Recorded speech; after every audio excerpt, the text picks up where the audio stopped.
Right here is where Squirm began. I don't know where we were on our way to that day, but we stopped here and we just kind of like stopped and looked at each other.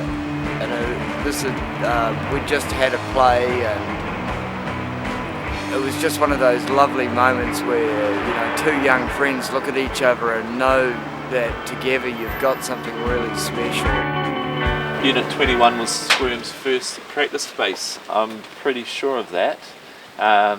Sound-wise, it was a big concrete bunker. It was an old meat locker, and so the sound used to be deafening. I became part of Squirm in about 1992. I'd bought a set of drums and was living in a flat, and I'd heard through a flatmate that these guys were looking for a drummer, so situation vacant. Mike and I never sat down and discussed exactly what kind of music we were going to make. It was more about an attitude. I think Squirm's oblique sounding music comes from young guys with an oblique view on life. Squirm's first live gig was somewhere upstairs on Manchester Street. I think we were playing with Pumpkinhead. And this is the first time I'd ever played live. I think we managed to get through maybe 3 songs. It sounded awful. The songs never had any planned finish. Planned finish was for bands that probably were a little more precise than what we were. We were a twisted pop band. We could hear the pop. Most of the time everybody else could just hear the twisted.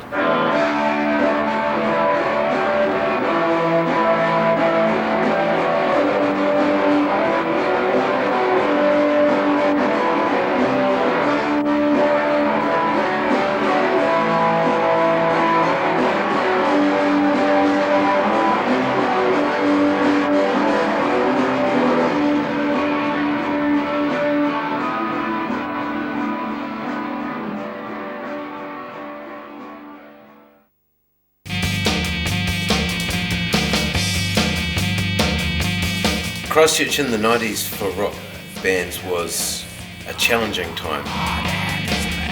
We were in an era where there was no airplay quota. Basically, it was really, really hard to get material on the radio or on TV. Oh, the 90s was a shit period to make music, really. Grunge came in, yeah, Cali punk came in, a lot of people were listening to dance music, you know, everyone was into drum and bass, you know. There was this kind of, it seemed like a hollow period in the early 90s and the mid-90s where if you actually played rock music, it was kind of underground. The audiences in Christchurch were tough, you know, make no mistake about that. Lots of bands from out of town would come here and whinge about the lack of audience reaction. But to be honest, a lot of them just weren't good enough to get the audience to react. Auckland I think of as a rock town, whereas Christchurch I really think of as a punk town. Like, especially in that era, the 90s, punky, yeah. There was a real punk ethos behind what we were all doing. There were at least 10 bands that were just world class shows. You get 5 to 500 or 600 people at Warner's on a Thursday night, and they just go off. Christchurch music is darker than Wellington or Auckland music because we have a more of an English influence, maybe a Velvet Underground influence ultimately. I think that the city reflects itself in that way. You've got a underbelly which is an artistic underbelly which is almost separated from the rest of society. The classic early Flying Nun bands from Dunedin were more into West Coast American pop music, and whereas I think the Christchurch and Auckland bands were kind of coming at it more from a sort of noise angle, really. We were trying to emulate the sounds of the city that we were living in. I'm talking about car alarms, police sirens, yelling and screaming, you know, all those kind of sounds that you get just walking down the street. There's a lot of flowers in the Garden City and trams and old age tourists and stuff, and it's prettified and it's got an English sensibility to it. And for young fucked up people, you know, I think people reacted to that and kind of wanted to have their own little slice of hardcore. It had this reputation as a nasty city, and it was nasty at times. You know, again, make no mistake about that, there were times when it was a very nasty place. There was lots of fighting in the streets and carrying on. But it's really a case of what doesn't kill you makes you stranger. Stop, stop, it's eating us up. I don't want our asses feeding the ground, so climb, climb and we'll squirm.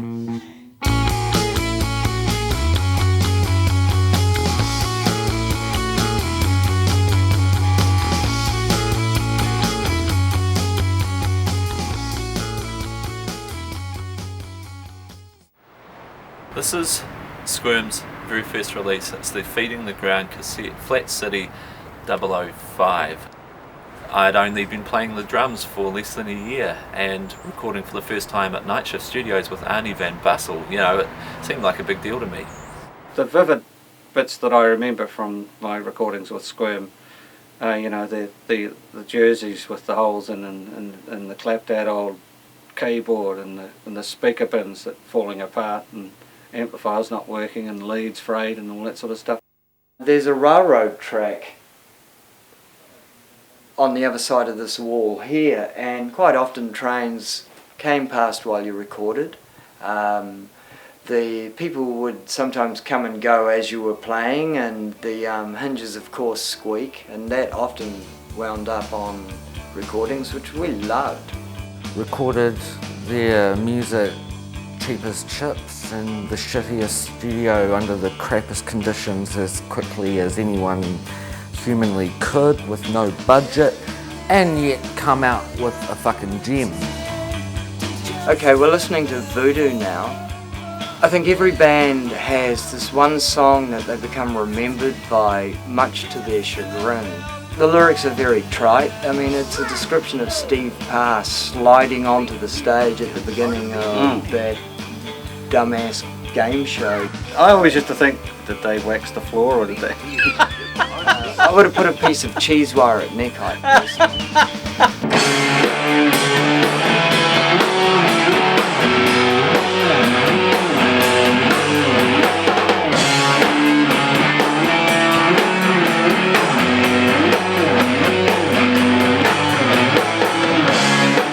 I never could get my head around traditional classic runs and riffs. I put parts of music in places that don't often seem logical.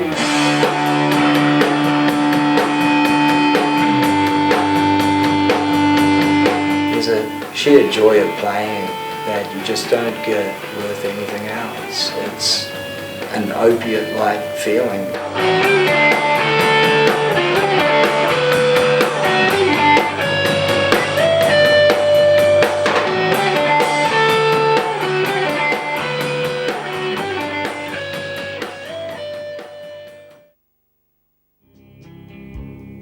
When Mike and I first started to make music, especially when we first started the flat together,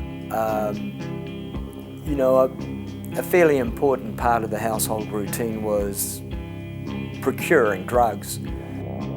I don't think I knew any musicians in Christchurch who hadn't dabbled in junk. Christchurch in the 90s was a very junky town, very pill-popping town, very alcoholic town, and yeah, it had that fuel to it.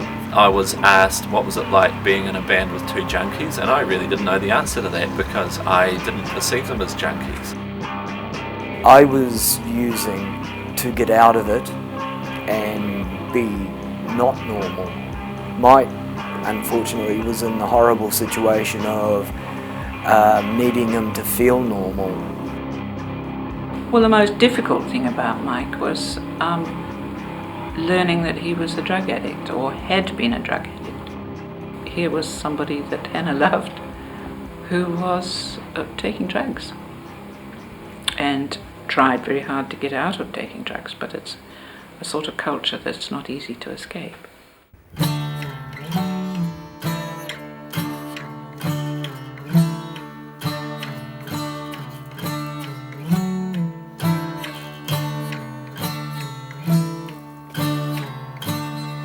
Well, that's the central riff to a song called Things Explode Every Day. You know, I suppose if Squirm had a drug song, that was certainly it.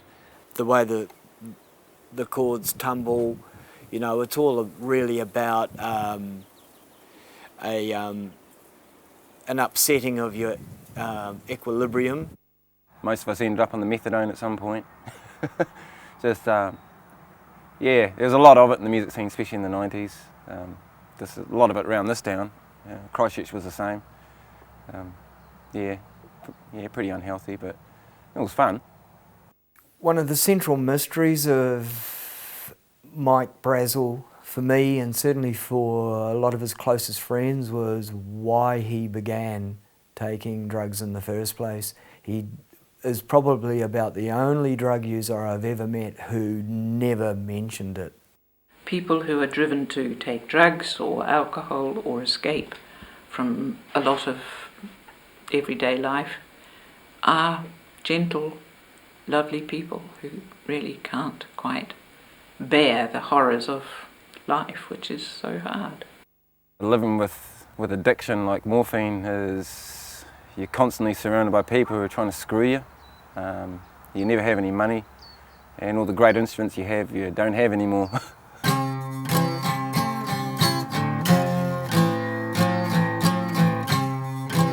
When you're young and you feel you're rebellious, you know, the drug taking becomes this integral part of how you present yourself. To an extent, you know, we were bad boys.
Hat was a very primal drummer. When Daryl joined, it really tightened us up and really gave the songs a definite shape, but it retained that energy that Hat had as well. I saw them at, I think it was a Battle of the Bands or something similar like that, and was just like, well, you know, who are these guys? You know, what's that amazing sound they're making? G. Sider was this guy. He was a visually striking guy. He's quite a, you know, he was a weirdo like us.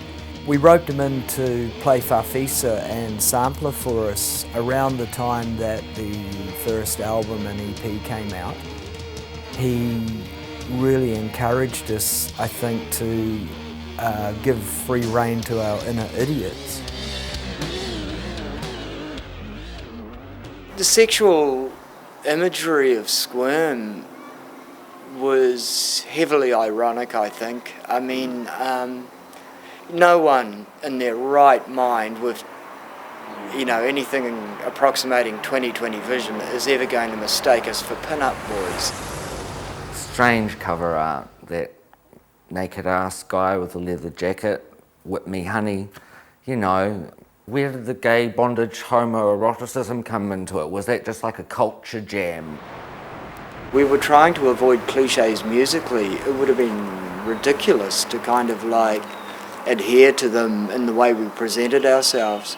We were just ordinary guys, and we liked the fact that the people who enjoyed our music understood that and liked that about us too, and it was a very important thing. In terms of being some sort of promotional device, the videos were absolute disasters, you know. As pieces of art, they're wonderful, I think. Does an erection, does that mean you have too much sperm and you ought to get rid of it?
This is the legendary Hex Central, venue for the genesis of at least 2 Squirm albums. It was the heart of what we were doing. It's one of those buildings where I think something of a little mythology gets weaved around it. You know, it's certainly a lot of our friends remember it fondly. Brett used to live on sausages and bread. And instant noodles. And instant noodles. He'd go to the supermarket on Thursday and come back with a shopping bag full of instant noodles and a shopping bag full of sliced bread. It's just a great time to be alive, you know. You breathe a little bit more deeply. All your friends seem to be these amazing, talented people. A lot of the anti-industry feeling that we had, I think, came from the fact that we were pissed off that our peer group weren't getting the recognition that they should have got. The city in general wasn't getting the recognition it should have got. Mike's attitude was, well, if they're not interested, fuck them. You know, we don't need them. We're still going to do what we love to do. But yeah, there was a definite frustration. After Whip Me Honey, we came out with Master Mistake Maker, the full-length LP. Those sessions were just so much fun to play because everybody was really into what they were doing, really loved it, and were just nailing shit to the floor. I was young and fit and really into it, and you know, some of those songs just got pushed along at a million miles an hour.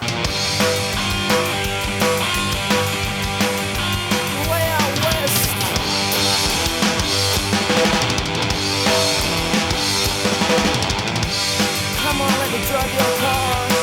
Oh, drive it for miles and miles. Yeah, it's all the same. Out here, they're all the same.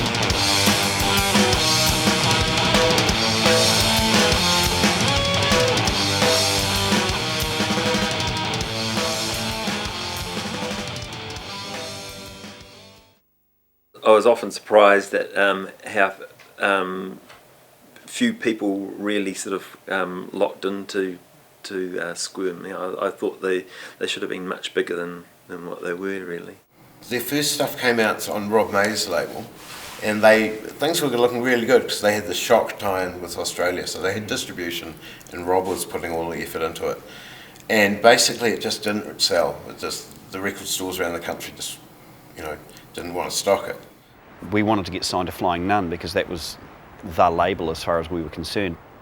That was seen as the only way forward, because to get, you know, those things like distribution and support for tours and to be able to network in with other bands who were already making those moves, you know, that was seen as the way to do it. When we released the first album, you know, we were starting to look at the possibilities of some sort of career in music. And we heard a lot of advice about moving away from Christchurch, and to be honest, we were not very keen to do that. We saw other bands who would move away and they seemed to lose that X factor that I think comes partly from the influence of their environment, their hometown. I was attempting to get Flying Nun interested, sending them CDs, and also encouraging them to go and see them play live when they went up to Auckland. Unfortunately, touring is not an easy thing if you're out of your familiar territory in another town, and I don't know that their night in Auckland worked quite as well as it should have. I think we had a shit gig in Auckland, and one of their guys came along, and you know, we just destroyed ourselves on stage, and that was that. Yeah, so back to being starving artists, I guess, you know. We had a vision, and we did not want to risk it. And artistically, it was great for us. In terms of a career, it was a naive and bad thing to do.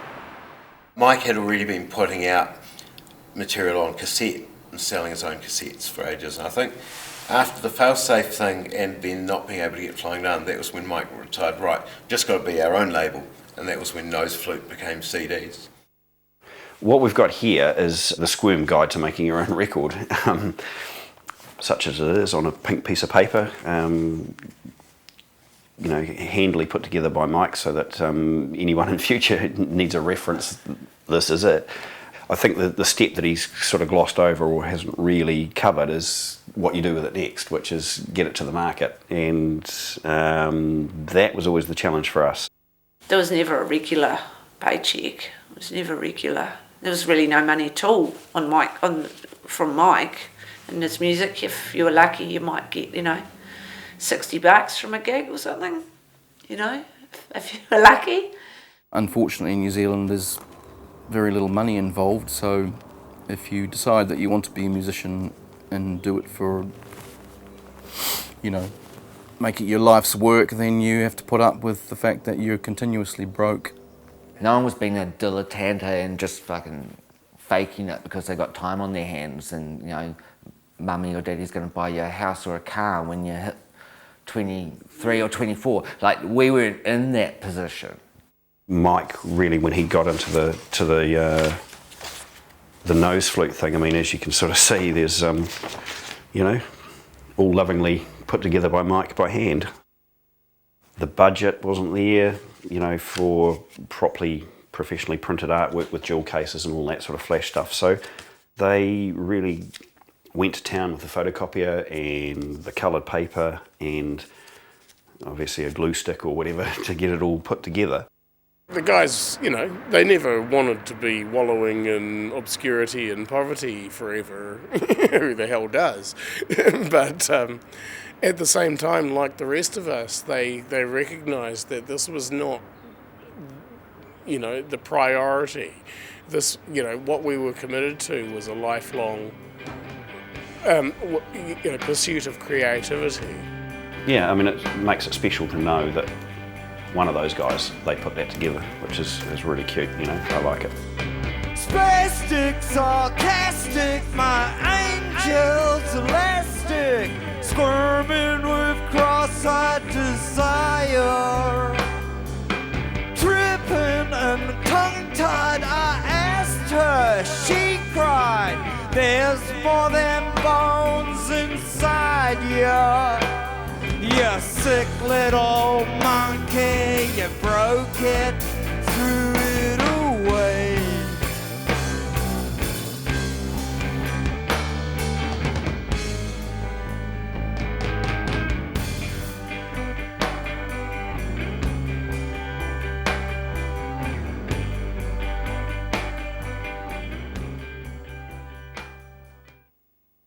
I think one of the things I appreciate most about Squirm is two songwriters working together. So you'd have one song with you know, two songwriters working together, and then something else written in a totally different way. Both really melodic, but yeah, that's a beautiful thing. That's kind of a rare thing. Mike employed a very abstract style of songwriting, which actually told you a hell of a lot in a very few words. He was very inspired by the Flying Nun pattern of bands who would, you know, record the thing on a 4-track in their own house. So there's no studio hourly rate thing, so you can take as long as you want. By the time we recorded Spastic Sarcastic, he was almost exclusively playing guitar and writing his own songs, and they were great. He was a guy who was just constantly spitting out records and writing songs and doing gigs and really into it. Great songwriter. I remember watching Squirm sound check, She's Real. It was kind of about appreciating this real simple thing of someone just actually being there, like, hey, oh, you look good and you're cool. Like a real basic human feeling, a good one.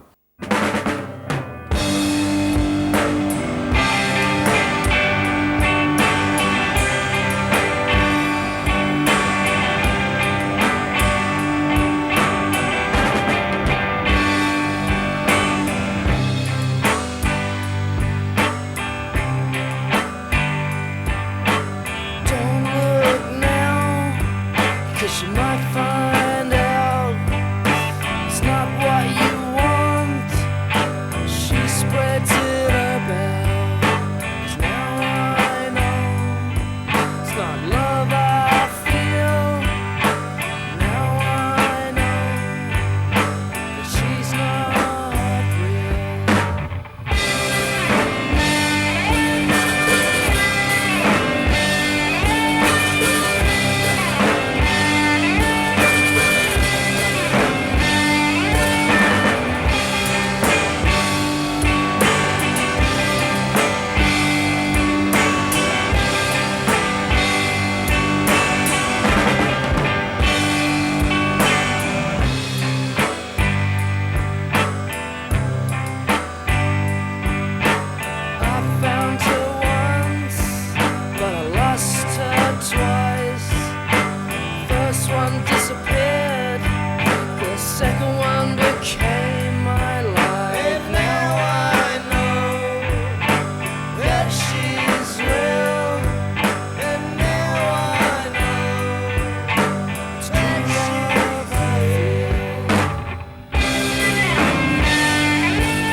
Peter Mitchell, I think he was drawn to Squirm more out of a respect for what Mike was doing than myself. He once described me as a cross between Keith Richards and Norman Gunston, which I think is the most succinct and accurate description of me performing music I've ever heard. It's well known that Squirm had a succession of drummers, and you know, it's almost like that Spinal Tap exploding drummer thing. You know, you get to your use-by date and you blow up and disappear. You know. Christchurch had sort of done its dash really for Mike. I think he wasn't sort of getting anywhere, and it didn't seem to be any way forward or sideways, just sort of stagnating. It's quite hard to get a break, to get your foot in the door. You know, often they give money to the same people year in and year out, you know. I think we just quietly parted. There was no animosity or bitterness, I don't think. It was just a natural, let this go so these two guys can move on and do their own things. Mike's solo stuff, the Michael J. Hex, was pretty good. It was pretty innovative stuff. A lot of backwards guitars and looping guitars working like a drum beat. You know, live was awesome. He was dedicated to it in a way that sort of keeps you going, I suppose. And that for him was, yeah, his life really. I was just emotionally exhausted from being in Squirm, you know. I'd done something for 20 years and nothing else other than that, and I wanted to see if I could do other things too. The aftermath of a band is shit. You come out of it and you didn't earn any money, but you spent a large chunk of your adult years where other people were pursuing careers and families, and you were, you know, making rock music. Sure, you've got social tools, you've got a skill set, yelling, playing E minor, yeah. When I measured myself against Mike, you know, I mean, you know, I could see I was wanting, and the songs reflected that. You know, Mike was writing love songs to Hannah and thumbing his nose at idiots and celebrating, and I was writing angry diatribes. Those songs were like looking into a mirror and not liking what you see, you know, simple as that.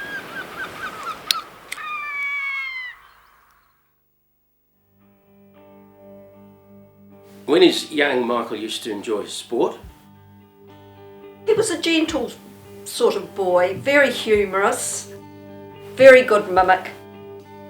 He just wanted to do his own thing, and he struggled financially, but those sort of things weren't important to him. Here's a painting that Michael did when he was 15 for his school cert art. They all had to have their hair like Kiss, and the guy in the middle with his hand up reminds me of Michael, really. After he died, you sort of suddenly you want as many images of Michael.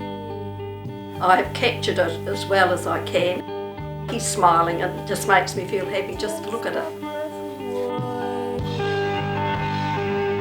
Mike was very close to me, and when he died I was naturally upset. I was upset for Hannah and also for me because I loved him. This is an extract of the poem that I wrote about Mike after he'd died. And he gave her the dearest baby, and he gave us the dearest grandson, and he tolerated and laughed at us. And he was the man our daughter loved, which means something, which means we learned to love him too. Don't worry, it's only flu. Go home, go back to bed. So he did, but he didn't get better. She said he gave her the best years of her life. She said he didn't want to go to hospital. He knew there'd be trouble finding a vein. And he was right.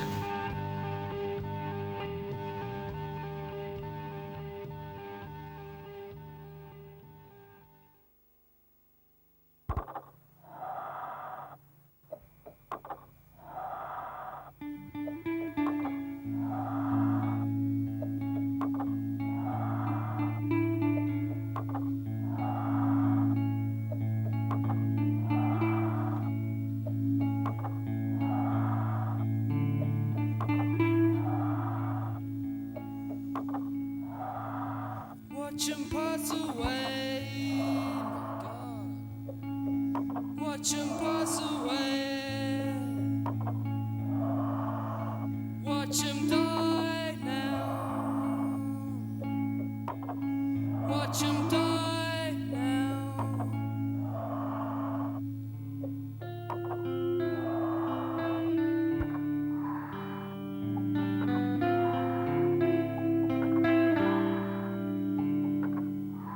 I have got his soul in me. I have got his soul in me. Watched him pass away. Watch him pass away. Mike lost quite a lot of weight in a year preceding his death. He wasn't happy. That last year before he died wasn't a good year for us.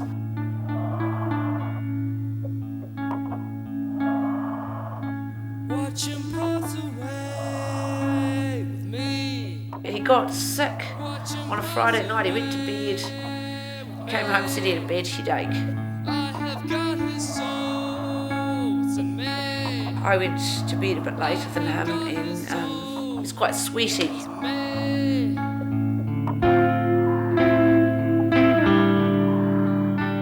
3 nights in, he started talking in his sleep, which he'd never done.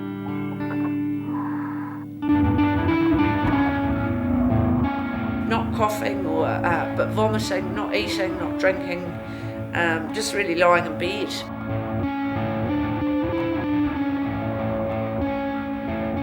And he went to the doctor, but the doctor said, oh, it's just the flu, and you need to take some anti-nausea pills and go home and it'll come right, you know.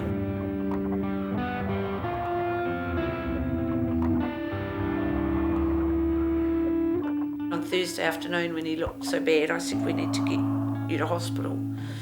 And he was reluctant to go to hospital and to the doctor and stuff, because his veins were so dreadfully damaged through drug use and stuff. And he really didn't have anywhere to go.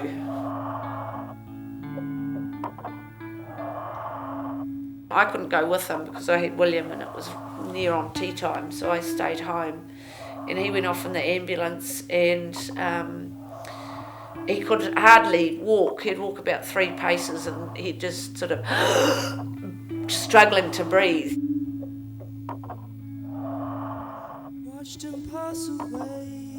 I rang up about an hour and a half later, the hospital, and spoke to a nurse, and she said that he was actually quite sick, that it was pneumonia. He called out in the background. He said, oh, to the nurse, you know, I could hear it. He said, oh, don't tell her too much, she'll just worry, you know. And that was probably the last time I heard him talk, really. And then they rang back, I don't know, probably a couple of hours later, and said that he'd had a heart attack, basically, and that I should go in. I went in, and they couldn't revive him. So, yeah. And it's not like anything on TV. You know, the way they look and all that sort of stuff. Yeah.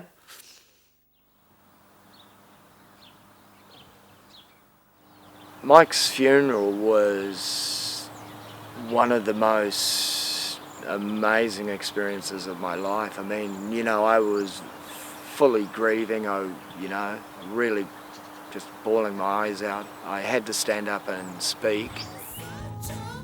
When I saw my best friend in a coffin well before his time, and his little boy in the next room, and his widow, his soulmate, you know, I suddenly realised that, you know, death it's an obscenity.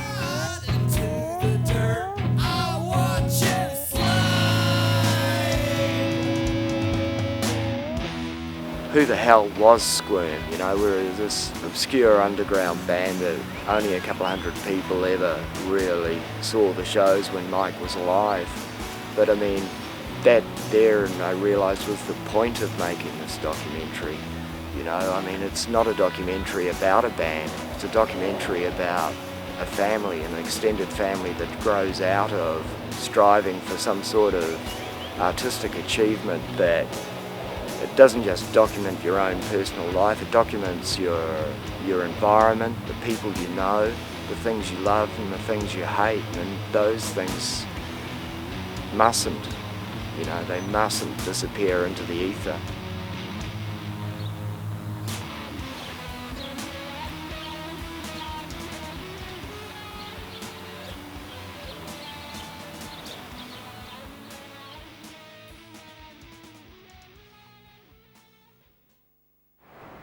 Squirm, as you find us today, came into being as a result of playing at Mike's wake. It was drunken debauchery, it was like total mess, but me and Brett just decided to keep playing. It made me realise that I enjoyed playing these songs again, and I wanted to keep going, and there seemed to be a momentum to them and to the band.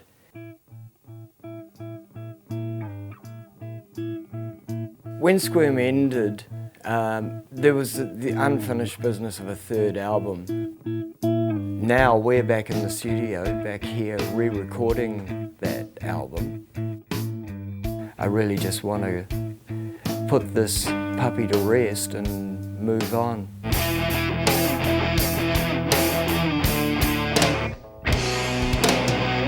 Now I've got a family, it's quite hard to make the time to come up and do a recording session or anything like that. You know, there was a weekend we were all spare, so you know, we had spare time, so that was it. The records that Squirm has made and is making and will make are always reflections of the band and the people who make up the band as they are on that day.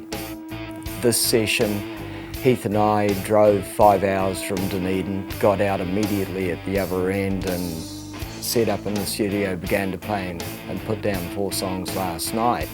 I've done recordings before where we've just done everything over and over and over like this, so it's not perfect, but sometimes when you get to that point, there's nothing left in the actual playing, if you know what I mean. Where sometimes those first take wonders are just gems. Heath's a really solid drummer. I don't have to look at him. I know exactly where he is, and it's just that psychic connection that a good rhythm section has. It has to be on the edge of falling apart, it has to be on the edge of falling out of tune, but never quite. There's just the honesty of this is the album, this is the band, and this is where we're at right now.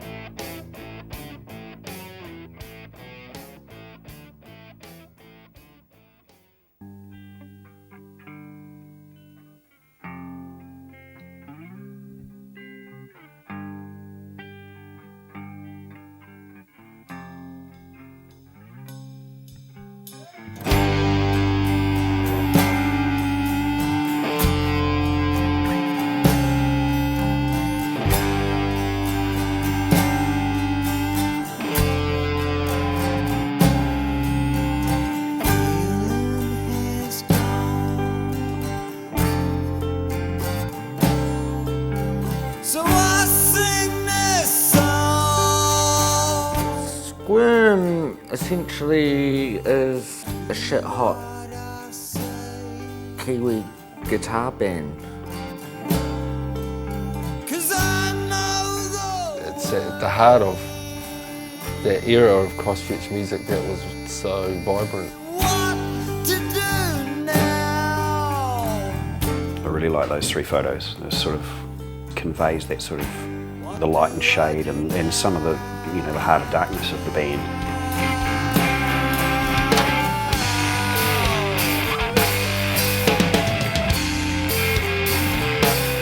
They were not inclined to get along necessarily with the industry, and sometimes they shot themselves in the foot.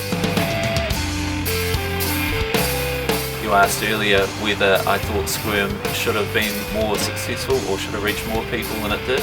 No, it reached the people that mattered.